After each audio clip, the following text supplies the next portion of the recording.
Good afternoon, everyone. My name is James Skidmore. I'd like to welcome you to today's today's lecture. I'm the director of the Waterloo Center for German Studies and Endowed Research Institute at the University of Waterloo. Bevor wir beginnen, möchte ich schon anerkennen, dass die University of Waterloo sich bewusst ist, dass ein Großteil unserer Arbeit auf dem traditionellen Gebiet der neutralen Anishinaabe und Haudenosaunee stattfindet. Unser Hauptcampus liegt auf dem Haldimand-Tract, dem Land, das den Six Nations zugesprochen wurde und sich über 6 Meilen auf beiden Seiten des Grand River erstreckt. I'm happy to welcome you today to our lecture by Andrea Rotman, winner of the WCGS Book Prize for first books published in 2023. We're hosting this event. WCGS is hosting this event in cooperation and collaboration with German Studies Canada, Études Allemandes Canada. And I'd like to thank Christiana Arndt, convener of the German Studies Canada's Digital Dialogues series, for her assistance in organizing the lecture. And I'd also like to thank Kira Youngblood, Vanessa Schutz, and Kurs Buchan here at the University of Waterloo for their assistance. The way we're going to run the lecture today is I'll just give this brief introduction, then we'll turn the Zoom over. I was going to say turn the floor, but we'll turn the Zoom over to Andrea, who will give her lecture based on her book. And then there will be time for a Q&A after the lecture. If during the lecture you have an idea for a question you'd like to pose, etc., please make use of the Q&A feature on Zoom. Or you can, we've kind of disabled the chat, so we'd prefer you use the Q&A feature. You should find it under the More button on your screen. And if you do have any questions for the host, or I have Vanessa here with me as co-host, just use the chat and you can send a message directly to us.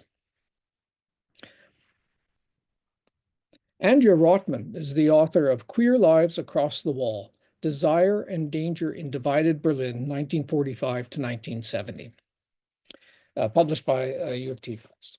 A graduate of the PhD program in German Studies at the University of Michigan at Ann Arbor, Andrea now works in Berlin, where she coordinates the Volkswagen Stiftung-funded collaborative project LGBTIQ movements as agents of democratization, historical, contemporary, and future resources for imagining inclusive and diverse democracies.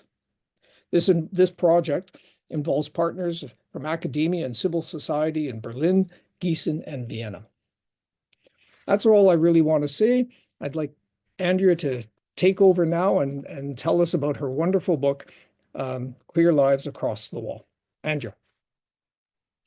Thank you so much, Skid, for that wonderful introduction and for taking care of me in this lecture in such a wonderful way. I am very honored to receive this prize, and I would like to thank the jury for awarding it to me and to all of you for attending today's lecture. I see some friends in the audience and some strangers, and I'm very happy to see you all here. Thank you for coming. I would also like to congratulate my fellow runners-up to this prize, Deborah Barton, Ina Linge, Ambika Natarajan, Jeffrey Schneider, and Jonas Tinius, whose work would have been equally deserving, and who are all working on aspects of gender, sexuality, or diversity more broadly. And I would like to dedicate today's lecture to all the scholars engaged in the hard work of teaching, critical analysis, meticulous research, creative thinking, and writing, particularly my trans, intersex, and non-binary colleagues. In my talk today, I would like to introduce you to my book about divided post-war Berlin as a home for people of different non-binary genders. And before I continue, I will begin sharing my presentation. That will take just a second. Maybe 2 seconds. Maybe 3 seconds. So I will continue talking. So my book about divided post-war Berlin as a home for people of different non-binary genders. Even in the deeply queerphobic societies of Cold War Germany, they found or made spaces for living dignified lives. I will begin my talk by spotlighting one of them and discussing the pleasures and problems of writing their histories, which will give me a chance to present my book's major interventions. Excuse me, Henry, I think the slide should be able to work now. Sorry about that. There was just No a worries. glitch on our end. Let's try it again. Aha, yes.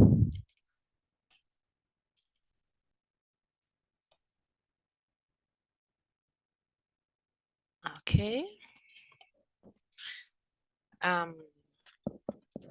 So I'll begin by presenting my book's major interventions, and then we'll shift to discussing one file from the West Berlin Police Archives that documents negotiations in the post-war period about what passports for trans people should look like.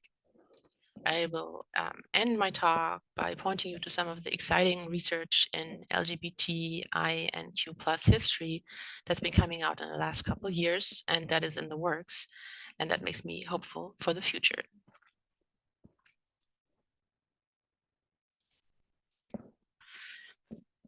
So, part 1, writing the non-binary lives of post-war Berlin.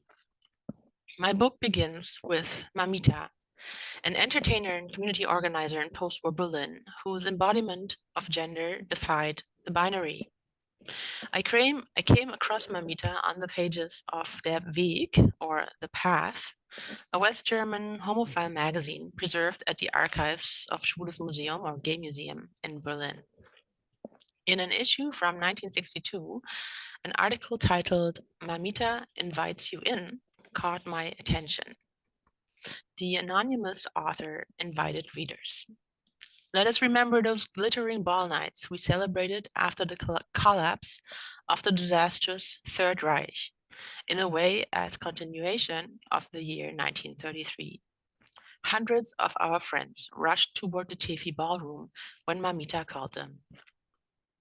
The article was both an obituary for Mamita and an elegy for her carefree time that had since passed. It conjures the moment of liberation from the Nazis when hundreds of our friends, the word friend was long used as a self-designation among queer men and women, danced in celebration in the city's resurrected queer ballrooms. With its reference to the time before the Nazi ascent to power in 1933 and its lamenting of the loss of tolerance that Berlin had witnessed recently, the piece sketches the temporal coordinates that also frame my book. The queer publics of the Weimar Republic, their destruction by the Nazis, the moment of freedom between the end of the war and the founding of the new German states in 1949, and the growing social conservatism that characterized the 1950s and early 1960s. Mamita seemed like the perfect protagonist to begin my book, because her non-normative embodiment of gender illustrates one of my key claims, that gender was a crucial aspect of queer lives in Germany in the mid-century. In the article, the writer describes Mamita as a keen waiter by trade, as a homophile man whose unusual cross-dressing challenged many within the queer community, and who was subject to much animosity. In the end, this friend's charm won over everyone, however, as we learn. Here's a longer quote from that article. Even the custodians of the law put up with Mamita the way she was, and even the cynical critics would at the end laugh along with her, because Mamita had humor and did not just make fun of others, but also herself. At her balls, she would stand on the flight of stairs as grande dame and personally welcome all her dears, and then she would present the best show too. The vaudeville program was quite something, and she herself was definitely the top act. She recited as Countess Strachwitz, she sang the Sarah Leander, and she danced the Dying Swan, and everyone convulsed with laughter. So the writer, who shifts between feminine and masculine pronouns, not only admires Mamita's skills as a community organizer and her stamina in the face of hostilities, but also fondly remembers her talent for entertainment. This wistful memory of Mamita stands out sharply against the changed situation at the time of publication of the article. The piece ends on the sad note that a decade after Mamita's famous balls, the newly won freedom and tolerance had given way again to prohibition and a skewed morality. But still, the writer insists that Berlin is still worth a trip, even if a stupid political conception has badly mutilated the city. The stupid political conception is the Cold War, and the mutilation it has wrought on the city is the Berlin Wall, constructed in 1961, 1 year before the article's publication. Mamita, the non-binary star of the divided times of Cold War Berlin, has since been mostly forgotten. But the traces that they have left in different archives allow us a glimpse into their public life, at least, and some of the spaces that they helped create. The spaces and subjectivities of queer Berlin from the end of Nazism to the beginnings of the gay and lesbian liberation movements of the early 1970s are the focus of my book. By subjectivity, I mean the processes of making the self, how queer Berliners understood themselves, their gender, sexuality, relationships with others, and how they expressed themselves through styling their bodies, through gestures and movements, through having their photograph taken, or through writing. Space refers to the material and immaterial sites, whose meaning for queer Berliners was made through their own practices and the practices of those trying to control and suppress them, be they representatives of the state or fellow Berliners. Ballrooms and the Berlin Wall are two locations in this queer world. Others include bars, but also more mundane spaces, such as private homes and streets and parks. And then the final chapter of my book is devoted to prisons, which were also significant spaces for queer Berliners of different genders. So while glittering ball nights were and also continue to be important aspects of Berlin's queer culture, I argue in my book that it is worth our while to ask about the daylight and everyday spaces too. Broadening the scholarly gaze from its current focus on nightlife, on sexology and politics, brings into focus queer lives that historians of queer Berlin have had little to say about in the past, particularly those of lesbian women and trans folks. But only by examining lesbian, gay, and trans lives together, and by paying close attention to how gender, sexuality, and class were intertwined, can we understand how the two German post-war states and societies dealt with non-normative genders and sexualities, and what exclusionary processes were at work in constructing East and West German norms of gender and sexuality. Other identity markers, such as race, ethnicity, and migration, are largely absent from this book, even if Mamita's Spanish name alone hints at the multiple and complicated ways in which the queer Berlin of the post-war decades was entangled with the world. Their intersection with the city's queer history deserves its own study or studies. And this is one of multiple absences and imbalances that have shaped my book and that have also shaped queer urban and German histories in different ways. Rather than just replicating these absences, historians interested in intersectional analyses can discuss them and thus make visible historical inequities that often extend into the present.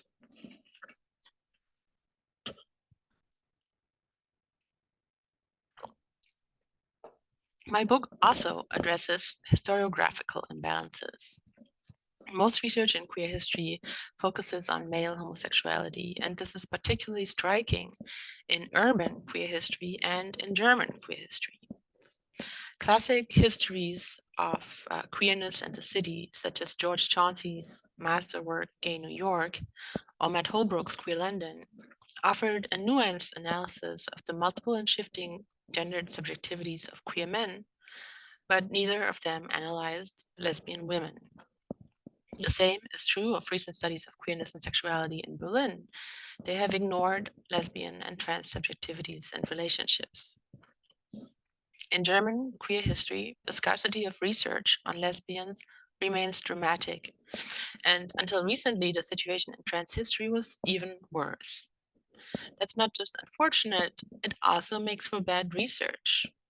Because, given that through much of the 20th century, both liberal and conservative commentators group different forms of non-normative gender and sexuality together as various aspects of immorality, as Laurie Mahofer has shown, this research imbalance has severely skewed our understanding of the historical meaning of queerness.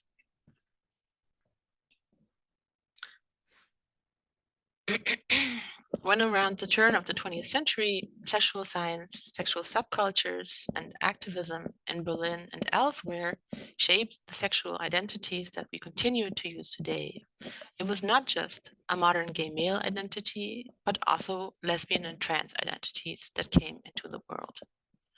And therefore, it makes sense, I would suggest, that we examine these different queer subjectivities together. What also follows from all this is that queer German history must go beyond a history of Section 175, the German law prohibiting sex between men, and beyond a merely legal history, though of course laws played a significant role in framing the lives not just of cis gay men, but also of trans people and lesbian women. Going beyond criminalization can result in accounts of queer everyday lives that encompass aspects of the pleasures of living queerly as much as of its dangers. Gay male history, too, will profit from moving away from a history focused overwhelmingly on persecution. At the same time, my book shows how the construction of heterosexuality and the gender binary in post-war Germany was built on more than the criminalization of male homosexuality. State practices, such as the inclusion of gendered markers in identification documents and the policing of feminine masculinities through police officers, but also neighbors and youth gangs, all contributed to the stabilization of normative sexuality and gender. For this reason, rather than offering an account of political activism for legal change, I tell a more broadly political history of belonging and exclusion. By exploring some of Berlin's queer spaces from the beginnings of the Cold War through the construction of the Berlin Wall in 1961, in the first decade of the city's complete division, my book also contributes to the historiography of Berlin as divided and entangled city. I do this by examining the meanings of the city's division and the Berlin Wall for queer East and West Berliners. Mamita lived and worked in West Berlin, where almost all queer bars could be found. But the inner city border affected them too. Mamita has left a trace not only in the community-produced magazine from which I quoted at the beginning of my talk. They also left a paper trail in the archives of the Stasi, the East German secret police. In November 1953, they were arrested at the border crossing at Köpenicker Straße and accused of bringing glasses and tableware from East Berlin to West Berlin for use in their bar on Lausitzer Platz in Kreuzberg. The arrest report is unclear to why Mamita became conspicuous to the border guards. Maybe they didn't hide those glasses and plates very well, or maybe it was their appearance that alerted the guards. Maybe they did not pass in their female attire.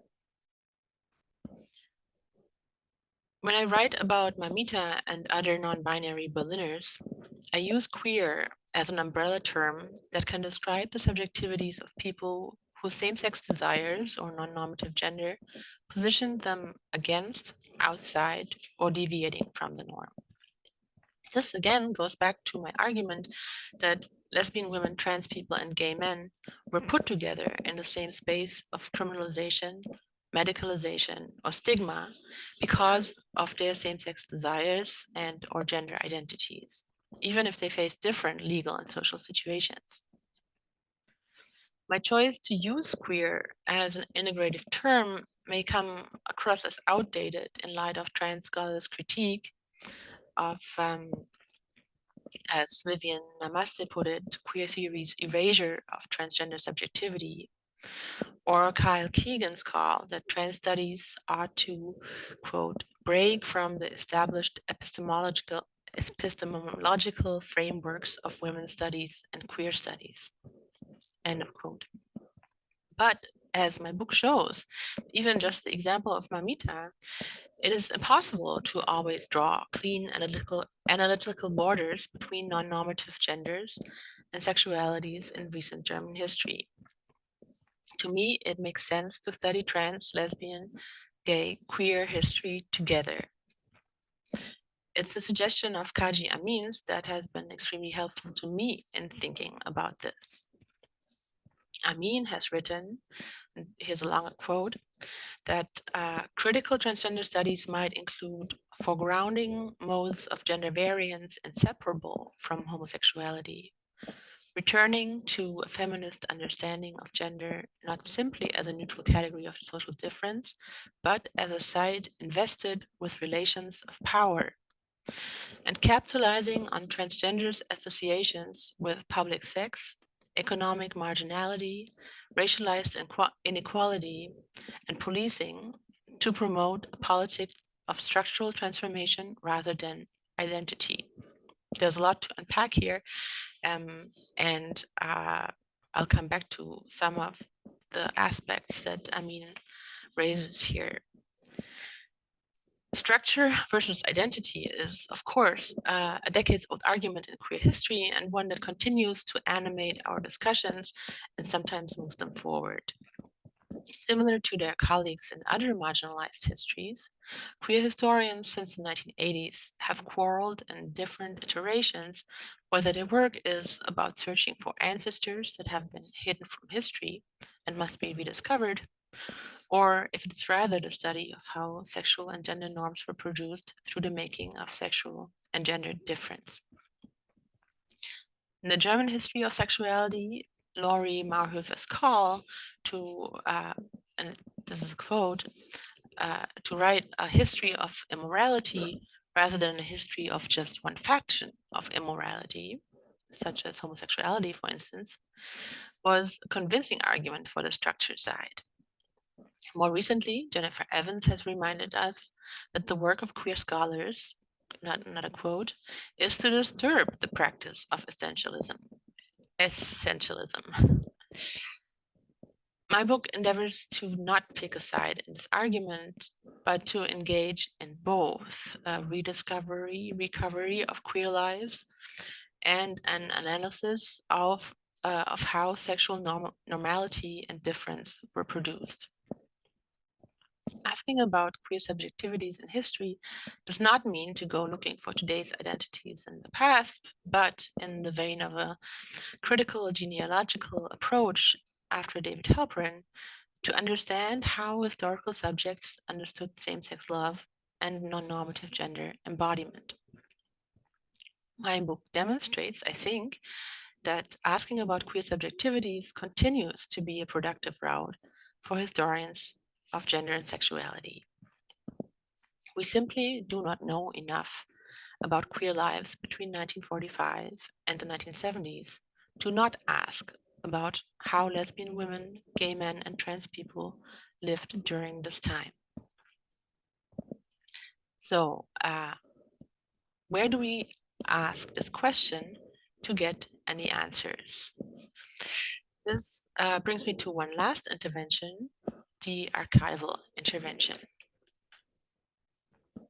It might be summarized as, to write such queer histories, we need to assemble and access different archives, and to assemble and access familiar archives differently.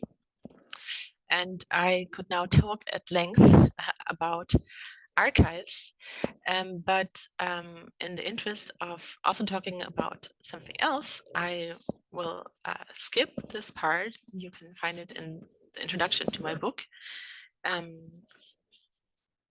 and move ahead. Also just going to take a quick look at my watch. Okay. I timed myself to go for about 45 minutes. And if I go way longer, then please make signals of some kind.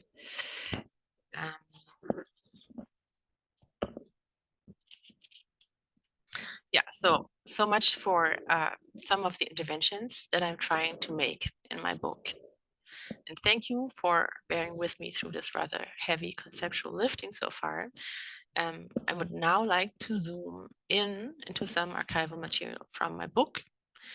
When I first began thinking about the lecture, I was considering picking one of the protagonists from the book who left behind rich personal material that really allowed me to describe their lives in some detail, such as trans man Gerd Katter, lesbian communist Hilde Radusch, who famously said, "I never felt as a woman, but don't ask me as what else," or the prisoner in West Berlin's women's prison, who I gave the pseudonym Bettina Grundmann, a working class Berliner who identified as a lesbian before the court, but was known by a male name to their neighbors and lovers.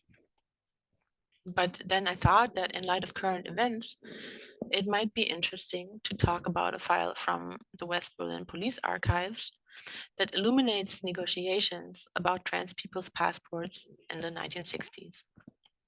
And this is from the third chapter of my book, the chapter about public spaces. I'm just going to take a sip of water before I continue.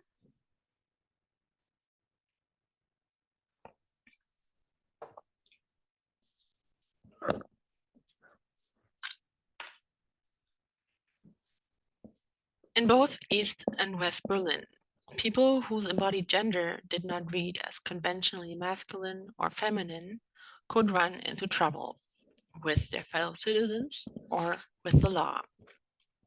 Wearing the clothing of the other gender was not forbidden, but causing a public nuisance was punishable in Germany under sections 183 and 360 of criminal law. Both sections originated in the 19th century and continued to be effective in that form until the post-war era in both German post-war states, in the GDR and in the Federal Republic. Cross-dressers and trans people could hence run into problems if they became conspicuous in public, that is, if they failed to pass. As early as 1910, Magnus Hirschfeld, the sexual scientist and activist, had addressed this question, and following his proposal, the Berlin police had issued Transvestitenscheine, transvestite passes. Here's an example for one. Actually one of Gerd Katter, who also plays a role in my book. These Transvestitenscheine stated that their bearer was known to the police to wear the clothing of the other sex and included their photograph in their everyday transvestite appearance. Part of the cooperation between sexual scientists, activists, and police. This reinforced the notion that public order depended on the gender binary. At the same time, this practice also acknowledged that gender could be separate from the body, that the body that people were born with might not correspond to the gender they felt they belonged to.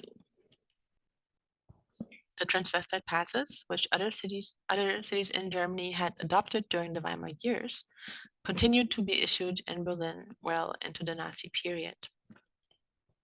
In post-war East Berlin, the authorities continued to issue transvestite passes into at least the second half of the 1950s, as Ulrike Klöppel has shown. In West Berlin, the police continued the policy throughout the 1950s, but then discontinued it in the 1960s, as this file that I want to talk about from the Historical Police Collection in Berlin suggests. The correspondence archived in this file sheds light on a local, on-the-ground negotiation about the definition of gender between trans people, the police, and city administration during the decades in which medical and legal experts in West and East Germany struggled over the mutability of gender and its repercussions for the law. And ultimately, they would fortify the system of the gender binary. But this file shows us how much this was a process on the ground. As we learn from correspondence between different units of the West Berlin police, in the early 1950s, wearers of women's clothing who were known and registered with the police could be issued a confirmation that included their photo and female attire, much like this transvestiten pass from the early 20th century. The case of a Kreuzberg trans woman, F. Krüger, gave occasion to the police to come up with a policy for issuing regular identity cards to people whose outer appearance differed from the gender in their documents. Police Section 2, in charge of issuing passports and ID cards, collaborated on this case with the criminal squad. The local precinct had confiscated Krüger's identity card. When applying for a substitute, Krüger asked to include their portrait in women's clothing because their old identity card, which had their portrait in male appearance, caused trouble, as they said. The dissimilarity between Krüger's photo and live appearance was likely the reason why the police seized the ID card in the first place. Police Section 2 reported that Krüger had refused to cut their hair short just so that photos for the preliminary ID card could be made, and that further, Krüger was no longer in possession of men's clothing. The officer in charge followed Krüger's line of argument, noting to his colleagues at the detective squad that Krüger's objections cannot readily be denied. He thus suggested to indeed go along with Krüger's wish to include a photo in female attire and to add a note stating, it's a quote, "This identity card is only valid in connection with the confirmation issued by the police president. The holder of this identity card is known and registered as a wearer of women's clothing." The detective squad to whom this letter was addressed agreed, noting that since the tiresome matter had led to disagreements in the past, it welcomed a lasting solution to the issue. So this was in 1950. 2 years later, in 1952, an inquiry from the Munich police prompted the West Berlin police to explicate the procedure in more detail. A Munich trans person had informed the local police there of Berlin's Transvestitenschein practice. The Bavarian officers were curious to learn more, apparently unaware that Munich police had also issued them during the Weimar Republic. In their response, the West Berlin Detective Squad explained that transvestites could apply for an identity card with their photo and female attire. Their statement was recorded at the police station, and they had to have a doctor's statement, which they had to pay for themselves. If the doctor found that the person was, quote, a pure transvestite, and there is no danger of him practicing a deviant sexual inclination in public, suspicion of homosexuality, end of quote, the confirmation could be issued. Sexologists during Nazism used the notion of pure and impure transvestitism to differentiate heterosexual transvestites on the one hand from homosexual transvestites and cross-dressing male sex workers on the other.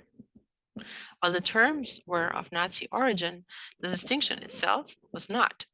Rather, it was a key feature of psychological theories of transvestitism, as well as discourses among transvestites themselves since the beginning of the century. In addition to the continued use of Nazi terminology, the phrasing in the letter practicing a deviant sexual inclination in public, suggests that the police amalgamated concepts of homosexuality and male prostitution. The West Berlin police further explained to their Munich colleagues that the applicants' outward appearance and women's clothing must not give cause to a public nuisance.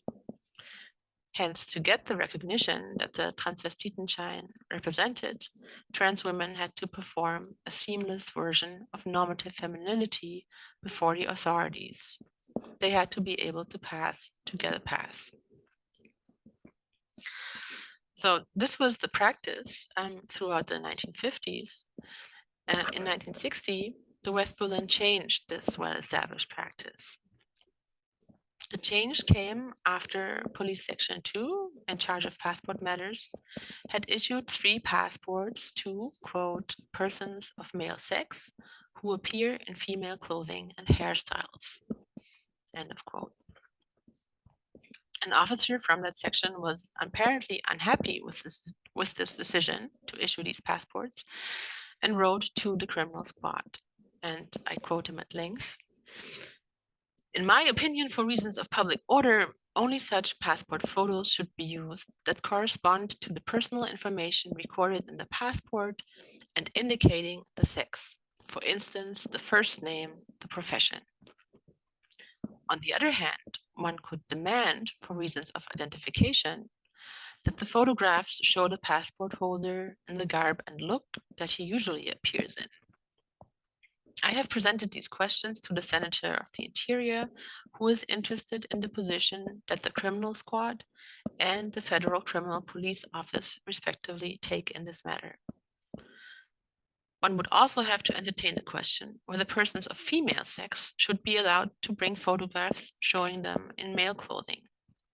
Do you have any experience in how far men have tried to evade a penalty for a violation of Section 175 by using female clothing? So the writer here distinguished between the upholding of public order and an effective identification, 2 interests that had previously been understood as related, if not identical.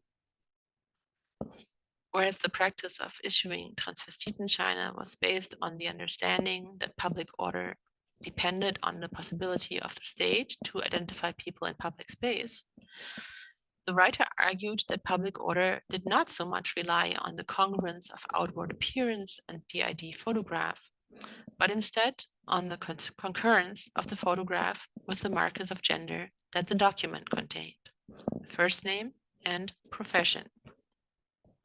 Identity cards and passports at the time did not record their holder's gender. Also, the 3 people whose passports prompted the inquiry apparently did not apply for a name change to go by gender-neutral names, as was often the case. So, how did the criminal squad respond to this inquiry? Interestingly, the file contains 2 versions of the reply. The first version proposes a continuation of the transvestite pass policy, noting that cases of persons cross-dressing to escape criminal persecution are rare and do not give occasion to special measures. But then the person in charge, likely the director of the criminal squad, had a change of mind. In the second version of the response, the writer agrees that the photographs and passports should correspond to the personal information noted in the passport and indicating the gender. Further, should a search for a so-called transvestite occur, he says, identification would not be hampered because the circle of transvestites is generally known, and the police could fall back on photographs displaying the transvestites in their everyday garb and look. So the police kept a comprehensive register of so-called transvestites. Since the file only contains the drafts of these letters, it's unclear which one was sent in reply to the passport department's inquiry. The crime squad did, however, ask the Federal Criminal Police Office to put the matter on the agenda for the upcoming meeting of the working group of the directors of federal and state criminal offices, Bundes- und Landeskriminalämter. An excerpt from the minutes of that meeting suggests that the inquiry prompted by the 3 passports issued to West Berlin trans women had far-ranging consequences. Not only did the discussants at this meeting agree that passport photographs should correspond to their holder's gender recorded at birth, the group also made a recommendation for changing the design of future identification documents, noting that, quote, additionally, it would be desirable if in the future forms for passports and identification cards would designate a category for stating the person's gender. Correspondence from various state criminal offices from the 1970s shows, however, that states continued to pursue their own policies regarding photographs and passports, suggesting that the push for a unified federal policy was not successful at this time. Perhaps because states were too fond of their own sovereignty in this matter, or perhaps because bureaucracy was in the way.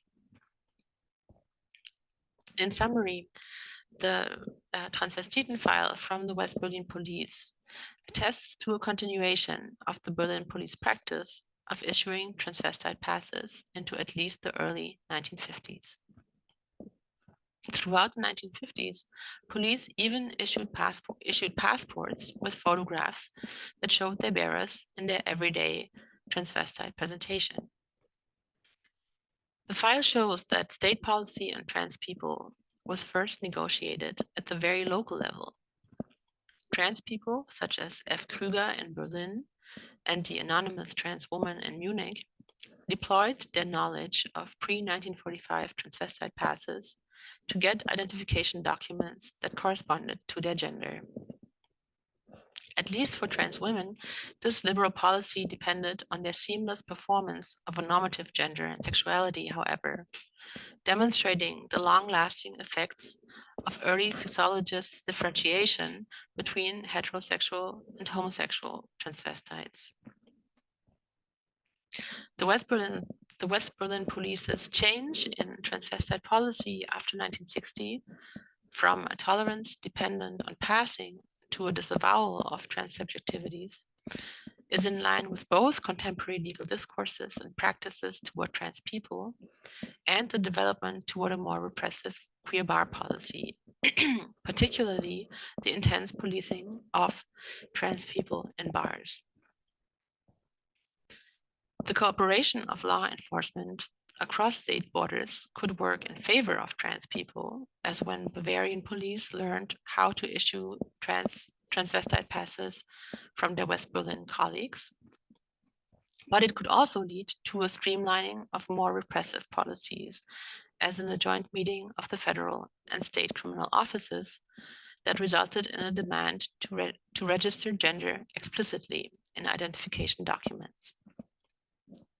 Then again, this demand was not put into practice for at least a decade, suggesting conflicting interests of different state levels.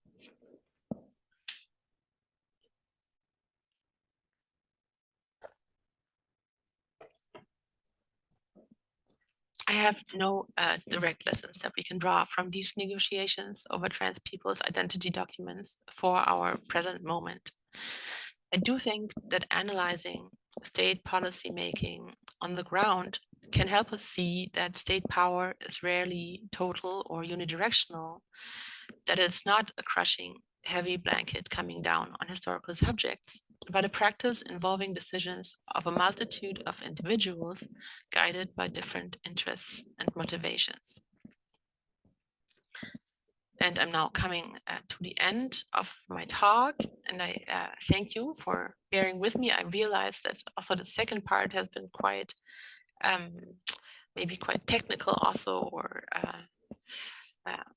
maybe, yeah, more difficult to follow than I hoped. Since I conducted this research and wrote this book, The World Has Changed. We all know about the political changes that are endangering our work and livelihoods in very real and urgent ways. But as I end my talk, I want to talk about a change that makes me hopeful for a more gender equitable future, the flourishing of German queer, particularly trans and non-binary historical scholarship. When I wrote my book, there were 3 books I could draw on to learn about trans, inter, and non-binary lives in German history. In the past 5 years, trans and non-binary scholars in German history have created a research field that is becoming more and more dense. With colleagues like Bodhi Ashton, Kai Brust, Jona Gade, and Xavier Nunn publishing in key journals. Whereas their work centers on the Weimar and Nazi period, the authors assembled in the recent collected volumes, Tin Stories, Trans, Inter, Nicht-binäre Geschichte, Geschichten seit 1900, edited by Joy Reisner and Orlando Meyer-Briggs, and Nicht die ersten, Bewegungsgeschichten von Queers of Color in Deutschland, edited by Tarek Shukrallah, reach back and forward through the full 20th and into the 21st century. This flourishing is a sign that the social change around queer and trans issues is slowly reaching academia, even history, that conservative discipline.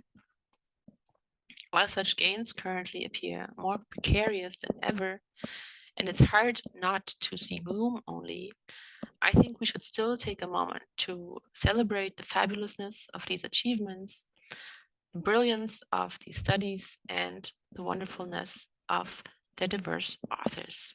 Thank you very much.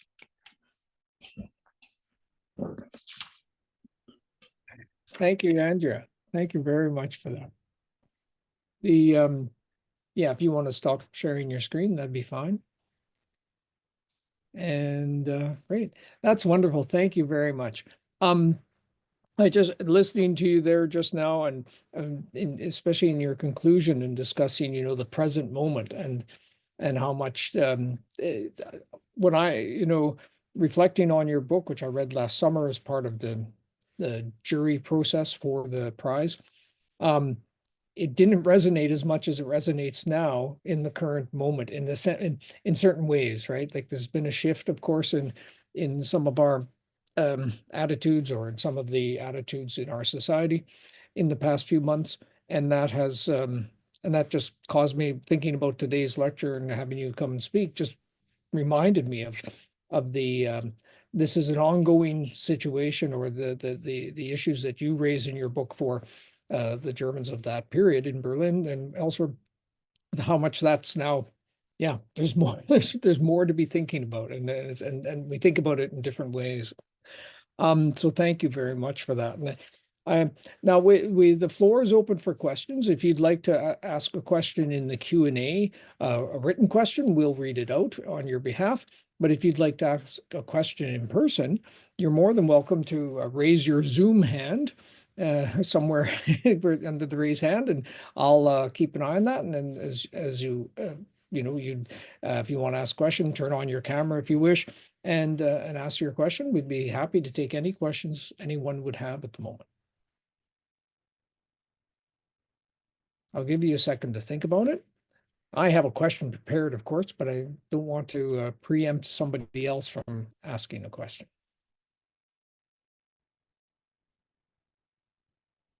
Okay, why don't I start? Let me just find the question I wrote down during the talk. I find it very interesting when I should note when I wrote you to say that your book had won the prize, and in the citation I told you how much the jury was taken with your focus on places where life is actually lived, and hearing you speak right just now, of course, reinforced for that for me, how the real experiences of sentiment, sensuality, passion, and loss of real people, in these real times, that comes through so much in your book. And of course, your book is based very much, or a lot of the research is based on your access to particular archives and files, especially of the police, as you pointed out in the talk just now. And I'd like to hear more from you about that process, frankly, of the historical research that goes into this. one wonders, of course, like, how did you know that there would be that material there, or how did that material come to you, et cetera? Those kinds of things, just because it's such a good approach in terms of getting to information about people that I don't think we'd have access to otherwise. And so I'm just curious about that process. Yeah, thanks so much for that question, Skid. I could talk about that for 2 hours, so I will try to keep it to 2 or 3 minutes. I did not know where to find information about. I didn't know what I would find. I had, I thought I would probably find something, um, and maybe it's also a little ironic that I was saying in the first part of my talk, I want to write a history that goes beyond persecution, and then what file do I present to you? It's a file from the police archives. So the state archives, the archives of persecution, of course, remain relevant to queer histories, but as I very much wanted to write a different kind of book that's not only just about persecution, I began my research at the movement archives, at the archives of the feminist and LGBTIQ movements. And because I had lived in Berlin for a long time before I started my PhD, I knew that there were a number of archives that would be relevant. And there I found all matters of material because these archives founded, almost all of them founded in West Berlin in the 1970s. I looked at 7 different movement archives. 5 of them were founded in West Berlin in the 1970s. Only 2 were founded later in unified Berlin. And that has repercussions for what kinds of sources we can find in there. One of the imbalances that I was dealing with was that there are so many more sources about West Berlin than about East Berlin.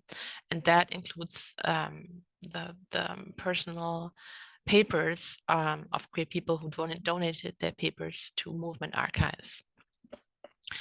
And then I also had the experience that many scholars, particularly in lesbian and trans history, have had before me, that when they come to the archive, the archivists say we do not have any sources about this topic because lesbian women were not affected by criminalization, so there aren't any sources about them. We have plenty of sources about the persecution of gay men. And that situation happened to me at the Stasi archives, which was particularly difficult because at that archive, the researcher cannot access any finding aids themselves. They have to rely on people working there. And it was really just by coincidence that I ran into a documentary filmmaker from Leipzig, Barbara Wallbraun, who's made a beautiful film about lesbian women in the GDR. And she said, well, I found all these documents about lesbian women in the Stasi archives. Here are the call numbers. And then the archivist could pull them for me. Those are some of the challenges that I ran into. And at the same time, maybe this is hindsight, but to me, it didn't feel hard to find sources. I was surprised about how many traces of different queer Berliners are still around and can be found.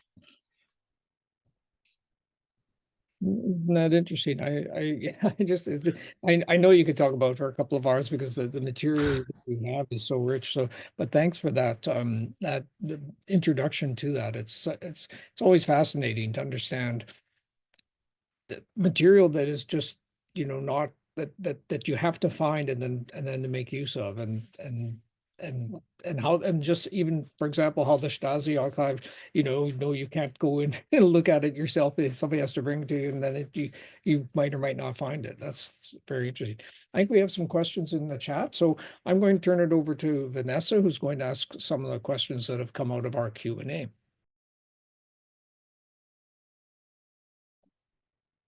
Hello. Okay, I will start with the first question. How did you decide on which pronouns to use for the historical people with gender variant stories? That was a difficult decision every time. It's easier in English because in English, I can use they. In German, it's harder because there are non-binary pronouns, but they are used much less. And so for Mamita, my main source for Mamita was this article that I quoted from, and in that article, the author uses both pronouns. So I thought they would be a good way for me to deal with it. Yeah. Where I was working with files from the police that used the pronoun that the people did no longer use themselves, I did not use that pronoun, and instead I used their last name usually, or the they pronoun. Thanks. We'll go to a question from somebody in the audience, then we'll come back to you, Vanessa, for your question. Craig Griffiths from Manchester, also a winner of the WCGS Book Prize. I have to mention that, Craig. So welcome.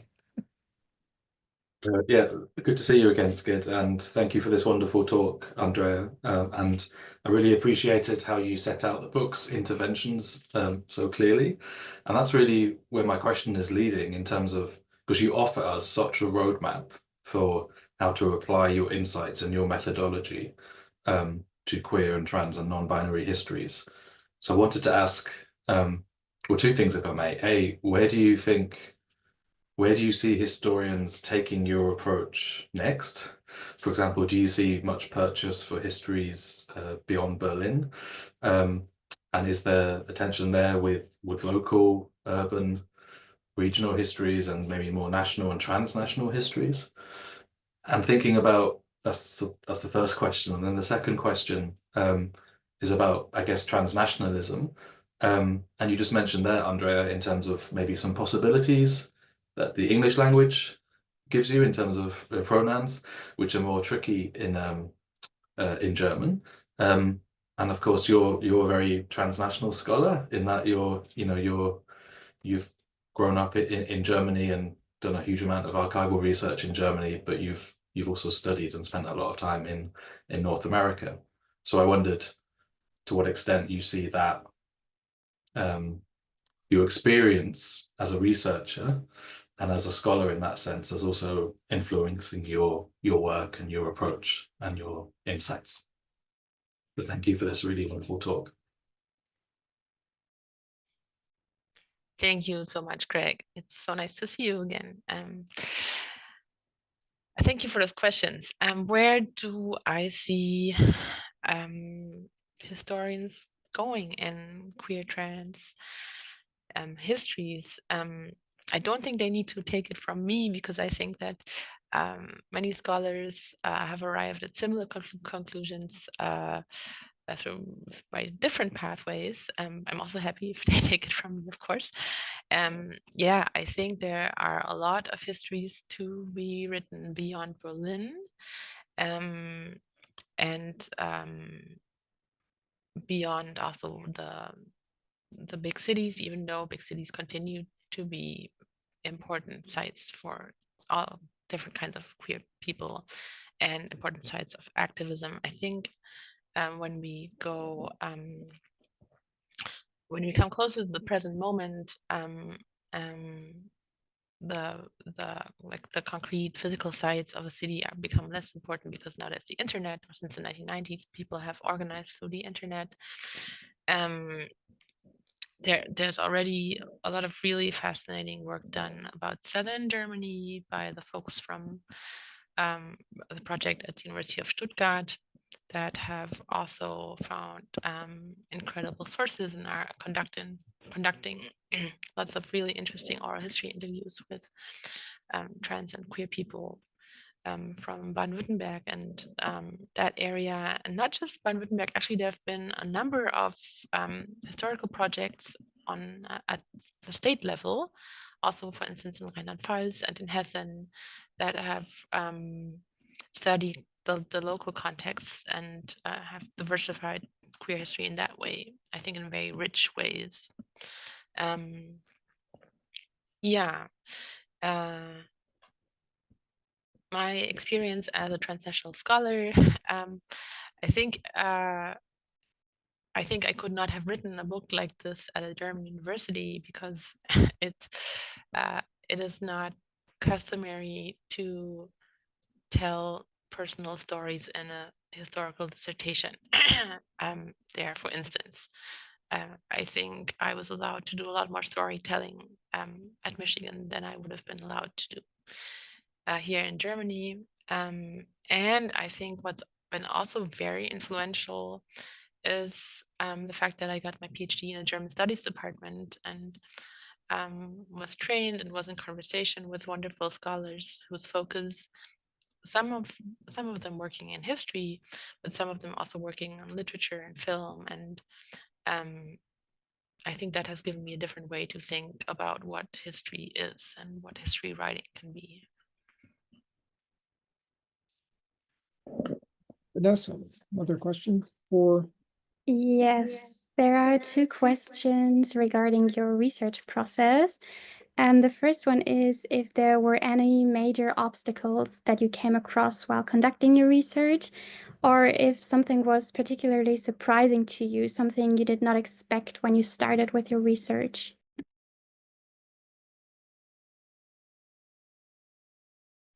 Thank you, Vanessa. Major obstacles. There were a number of obstacles. One was, for instance, that I couldn't use a number of sources from a lesbian archive, from Spinnboden Lesbian Archive, photo albums that were owned by a lesbian bar owner, documented the different lesbian bars she had, because she didn't want people to work with them yet. She didn't want, I guess, that part of her life to become public. So that created an obstacle that I couldn't go around, but that's okay. I think it's great that she, it's great that she donated her personal stuff to the archive, and these stories can be told at a later point in time. And then other obstacles at the German radio archives, I knew through a oral history interview that there had been kind of a purge of queer people working at one of the Berlin radio stations in the early 1950s. And I was trying to find out more about that, but they rejected my inquiry, said this, we cannot open this archive to you. We cannot give you anonymized sources even. And maybe one last obstacle was working with images. One of the most important sources for my book was a prisoner file from the West Berlin women's prison, an incredibly rich source about an incredibly interesting person. And that file contained the prisoner's photo, their mugshot, and I would have loved to include that photo because I thought this person's personality came through in such an interesting way. But for reasons of privacy, and those are again are very good reasons, I could not use that photo and also not use it in a kind of blurred kind of way. So those are some of the obstacles. But I find all of them instructive also in the way that they hindered me from doing certain things. They allow me to talk about the mechanisms of research and the limits of research and the ethics of research. So they were obstacles, but they didn't only frustrate me. Okay, thank you. There's another question on how to navigate language when discussing historical eras, specifically figures who may have defined themselves in ways that conflict with current preferences. How do you strike a good balance between respecting the historical person and respecting current discourses?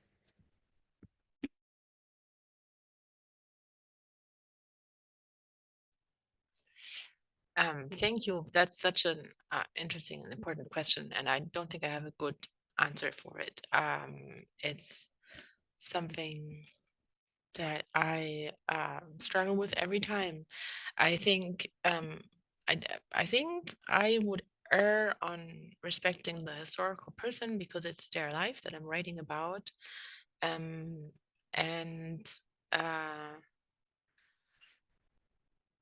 yeah, it hasn't actually been so much of a conflict for me where I found a historical person referring to themselves in a certain way. I don't think there's been a case where I thought that this,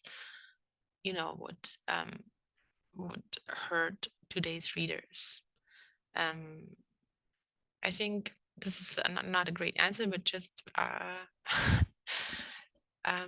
approaching everyone with care and writing about your historical subjects in as a respectful way. That's what I've been trying to do.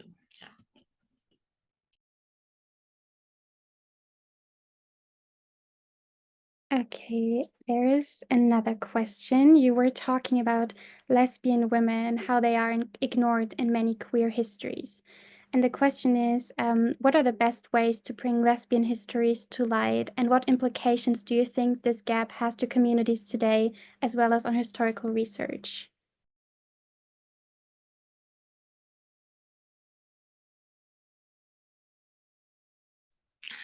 Thank you so much.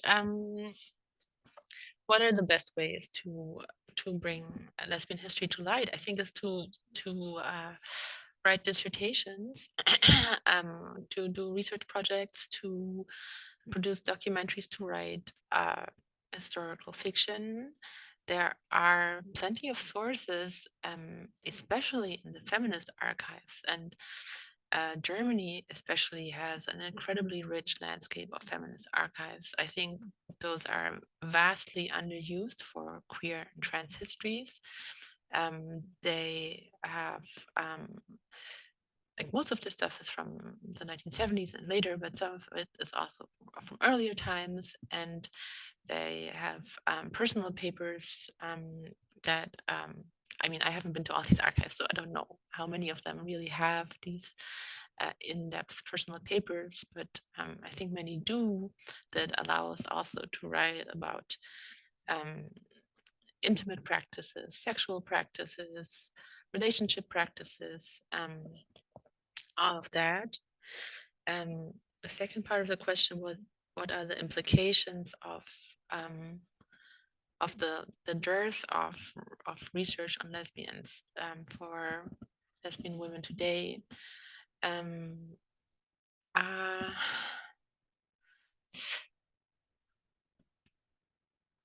That's hard for me to answer. I think it's always I can talk about the research implications. I think it has resulted in an image of queer history that is really incomplete and skewed, as I said in my talk. That when people think of queer history, they don't think of women, they don't think of lesbian women. They also don't think about trans people as much, but they think of Section 175 and the persecution of gay men, which is a very important topic to research. Continues to be that, but it's more than that. It's queer history is not just about men. It's not just about persecution. Yeah, and I will just keep thinking about the other part of the question. I don't have an answer right away. Okay, we have 3 more questions in the Q&A. One of them is if you could elaborate a bit more on prison as a space of significance in your research. Yes, I would love to.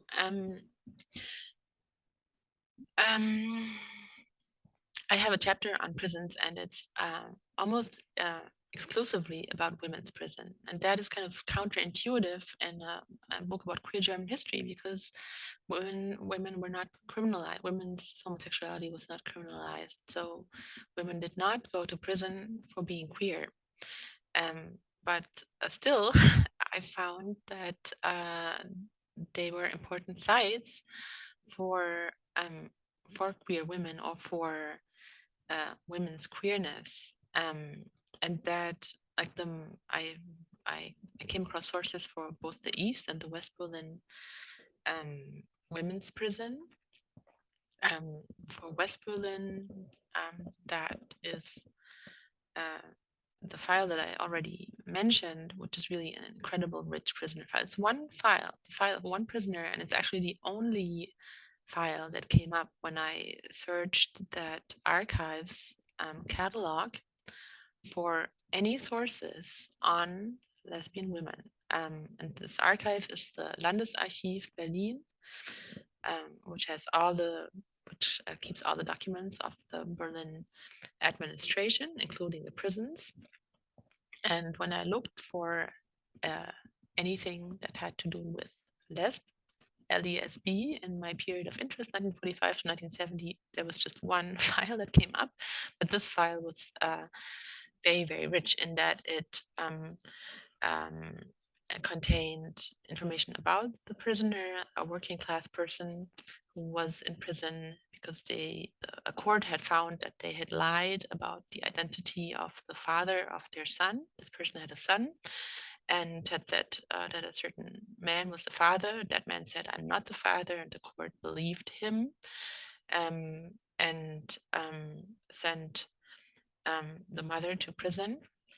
And before the court, I'm not going to go into the whole story, you can read it in the book. But so this person is so interesting because before the court, they identify as a lesbian. They say, "I have always been a lesbian. I had sex with a man once to try to become normal again. And the result of this one sexual act with a man was my son." But also from the sheet, I don't know what you call the sheet in English, not off the top of my head, where incoming prisoners' information is recorded, there's one space for next of kin, and next of kin for this person was their girlfriend. From the correspondence in this file, I found out that this person was known in the neighborhood not as Frau XYZ, but as Herr XYZ. So apparently they passed as a man in their everyday lives.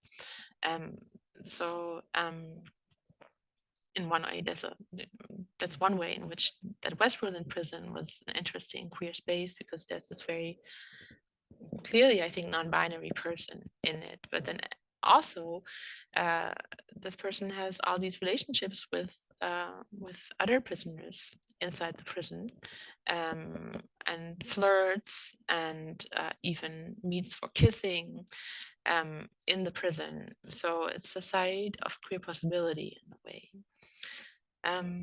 Maybe that's where I'll keep it for now. Okay, thank you so much. The next question mentions 2 books and 2 authors. I'm sorry if I mispronounce any of the names. The person is curious about any reflections you had while doing this research, especially in relation to existing history books on trans and non-binary history that focus more in the US, like How Sex Changed by Meyerowitz or Transgender History, The Roots of Today's Revolution by Stryker. Did you come across anything particularly interesting or any gaps in how these authors covered the European sex, gender, queer revolution? I wish I had read these books more recently. It's been a while. Those are both fantastic books, really important books. From a German history perspective, they don't talk enough about developments in Germany, but that's you can't put everything in one book, and I don't think they need to do that. I think what's a pity is that these books have for the longest time been kind of the only books to refer to when people were interested in trans history, and that has also changed in the last 15 years or so. There has been blossoming of the field of transgender studies and trans history, mostly in North America, but also, as I said at the end of my talk, in Germany.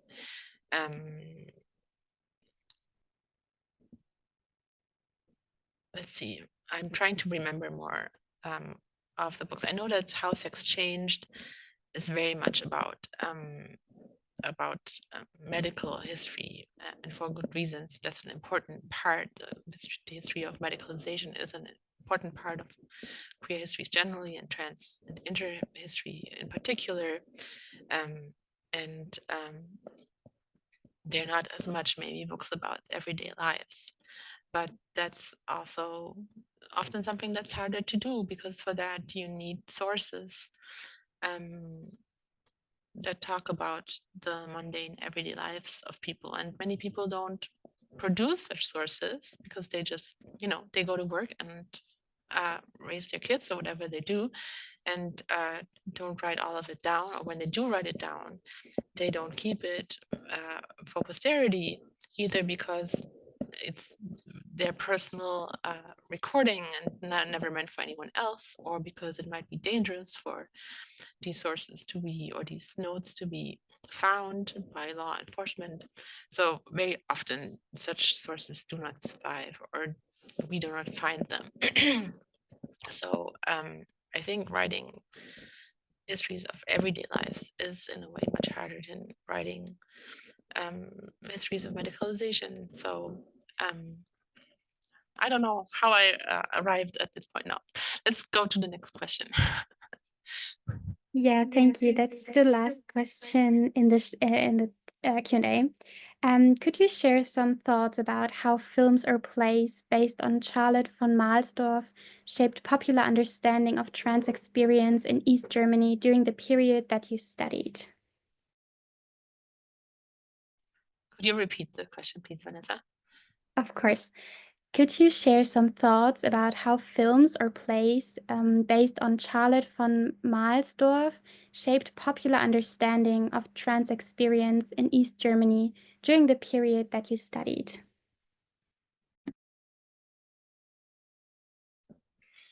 Well, I would say that for the longest time, those were maybe the most accessible sources, accounts that we had of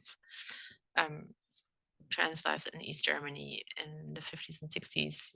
Charlotte von Mahlsdorf's autobiographical accounts, which are a great read. If you haven't read them, I recommend. It's also a quick read. It's yeah, really interesting. But it's one person's perspective, and one maybe particularly eccentric person's perspective, and we just need a lot more perspectives to get a fuller account of what it was like to live as a trans person in East Germany. And there's more research. That has been coming out, that is being produced, and also East German trans people themselves have spoken about. Oh, sorry, I hope you don't hear this noise that I hear all the time. So I'm thinking of